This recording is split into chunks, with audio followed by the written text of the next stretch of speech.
Dear students, welcome in ASC starter. अब मैं आपको सोशल साइंस का जो आज पेपर हुआ ना क्लास 10th का, इसके आंसर डिस्कस करने जा रहा हूँ। पहला है कि फ्रांसीसी क्रांति के संदर्भ में निम्नलिखित में से कौन सा कथन सत्य था। तो इन्होंने केंद्रीय प्रशासन व्यवस्था की बात नहीं कर दी, राष्ट्रीय भाषा पितृभूमि की बात कर दी। तो दूसरा आंसर है इसका, मतलब दूसरा और तीसरा, तो यानी कि सी आंसर है इसका। ठीक है, तो पहले का सी, और उसके बाद आगे आ जाओ। सेकंड में आपको मिट्टी पहचाननी थी, यहाँ पे विशेषता दे रखी है। तो काजू जो है वो तो लेटराइट पे होता है, तो इसलिए इसका सी, दूसरे का भी सी। तीसरे क्वेश्चन पर आ जाओ, जहाँ पर कपास की कृषि के लिए सबसे ज़्यादा मिट्टी कौन सी मिलती है, कहाँ पर, महाराष्ट्र में, तो इसका भी सी। और यहाँ पर मैचिंग बतानी थी सही। देखो 3 प्रकार की लिस्ट होती है, ठीक है। तो इसमें यहाँ पर समवर्ती सूची में जो विवाह है वो दोनों ले सकते हैं डिसीजन, सेंट्रल भी और स्टेट भी, तो इसलिए यहाँ सी सही है, बाकी ये गलत दे रखे थे। ठीक है, तो 5वें क्वेश्चन में क्षैतिज में बोला था, तो क्षैतिज में 3 पार्ट में डिवाइड किया गया, विधायिका, कार्यपालिका, न्यायपालिका, तो इसलिए दवास तुम इसका आंसर नहीं होगा। ठीक है, तो 5वें का बी। छठे में बोला गया कि मछली पालन कर रही है, तो ये प्राथमिक क्षेत्र से जुड़ा, तो इसका आंसर होगा ए, प्राइमरी सेक्टर होगा। ठीक है, उसके बाद बोल रहे हैं कि यहाँ पर जो है ना किस देश में डिस्ट्रीब्यूशन बिल्कुल मतलब ठीक ठाक है, बढ़िया है। तो यहाँ पर तो बहुत अमीर बंदा है और गरीब है, यहाँ पर भी बहुत ज़्यादा भेदभाव है और यहाँ भी, लेकिन सी में भेदभाव नहीं है। ठीक है, लगभग ठीक ठाक है, ज़्यादा अंतर नहीं है, तो इसलिए देश सी बिल्कुल बढ़िया, तो सी आंसर आएगा इसका। ठीक है, उसके बाद 8वां क्वेश्चन पे आ जाओ। 8वें में इसमें क्या करना था, पहले दोनों चेक करने पड़ते, ट्रू है फॉल्स। उसके बाद जो है हमें देखना पड़ता है कि क्या नीचे वाली बात ऊपर वाले के लिए सही लिखी है। सबसे पहले आपको ये चेक करना पड़ेगा कि वो ट्रू है या फॉल्स है।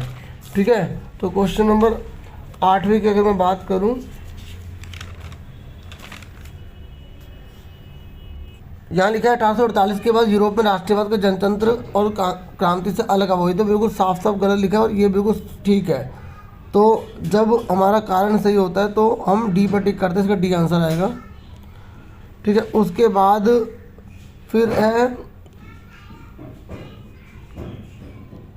9th क्वेश्चन में। 9th में 1972 में ये लागू हुआ था, बिल्कुल ठीक है। और ये कह रहे हैं इसका लागू होने का कारण ये था कि इनकी रक्षा की जाए, इसका कारण ये था, तो दोनों सही हैं, तो इसलिए इसका आंसर ए है। ठीक है, उसके बाद 10वां कि भारतीय समाज में आज भी पितृ प्रधान मतलब पिता की चलती है।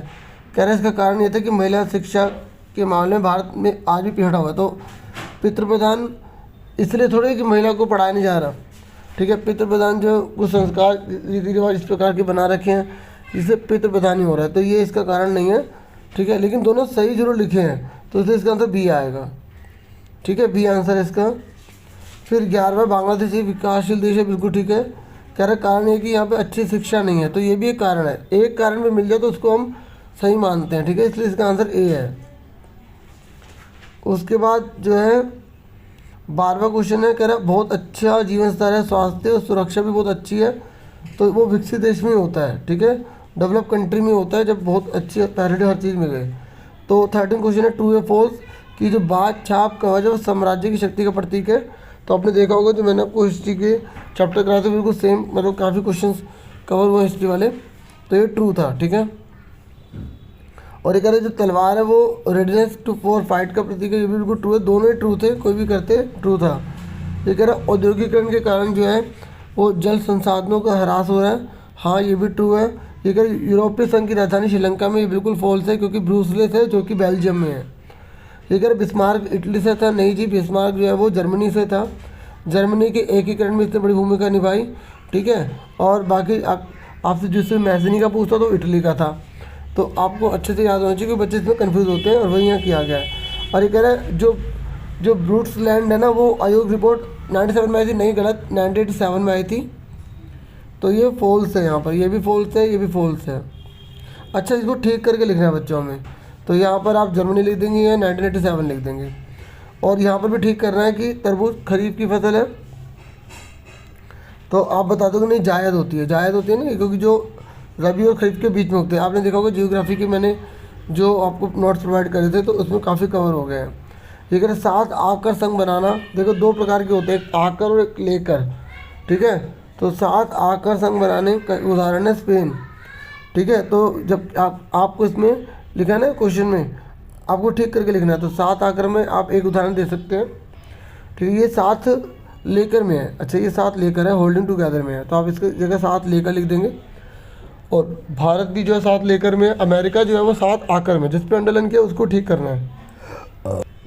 फिर उसके 20वां क्वेश्चन है कि ब्रूसलेस में कौन सी भाषा के लोग जाने जाते हैं। तो 21वां क्वेश्चन है, अच्छा 1 मिनट पहले 20वां क्वेश्चन है कि ब्रूसलेस में कौन सी भाषा के लोग बहुसंख्यक है। तो डच। ठीक है, और भारतीय संविधान में किसको राजभाषा बोला गया, हिंदी को। फिर यह है कि किसने मैथनी को सामाजिक व्यवस्था का सबसे खतरनाक दुश्मन माना। तो मैटरनिक ने बोला था। ठीक है, और उसने एक बात और बोली थी कि जब फ्रांस छींकता तो पूरे यूरोप को जुकाम लग जाता है। आपने देखा होगा, जो मैंने आपको बताए थे। बाकी आपने खुद भी बुक से पढ़ा ही होगा, है ना। तो ये कह रहा कंजर्वेटिज्म जो पुराने रीति रिवाजों को मानते हैं ना, जो परिवर्तन चाहते हैं तो बहुत धीरे हो, उन्हें बोला जाता है। और अवर्गीकृत वन कौन से होते हैं। देखो 3 प्रकार के वन होते हैं। ठीक है, एक होता है आरक्षित, दूसरा होता है सुरक्षित, तीसरा होता है अवर्गीकृत। ठीक है, रिजर्व होते हैं ना। और ऐसी जो 3rd नंबर पे होता है वो अनक्लास फॉरेस्ट होता है, जिसका प्रयोग करना प्राय कठिन होता है, जो कहीं पर भी किसी स्थान पर पाए जाते हैं। और भूदान जो आंदोलन था ना, जो भूदान आंदोलन है, आपको विनोबा भावे के बारे में पता होगा, जो महात्मा गांधी के जो शिष्य थे, तो जिन्होंने मतलब स्वेच्छा से अपनी ज़मीन में सुधार करो। ठीक है, और उसके लिए काम करो, तो वो बात की गई थी। तो वही था ये। तो महात्मा गांधी ने जो के नाम से जो राष्ट्रीय ग्रामीण गारंटी अधिनियम है वो कब स्टार्ट किया गया था, 2005 में किया गया था। पहले इसका नाम नरेगा था, बाद में महात्मा गांधी का नाम रख के 2008 में नाम इसका मनरेगा रख दिया गया था।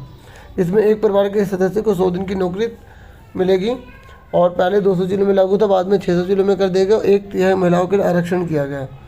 ठीक है, और एक नई दास प्रथा जो है वो जो है पूछ रहे हैं किसको। देखिए 25 तक अभी मैंने करवा दिया, बाकी मैं कोशिश करूँगा कि मैं और वीडियो में आपके लिए लेकर आ जाऊँ। ठीक है।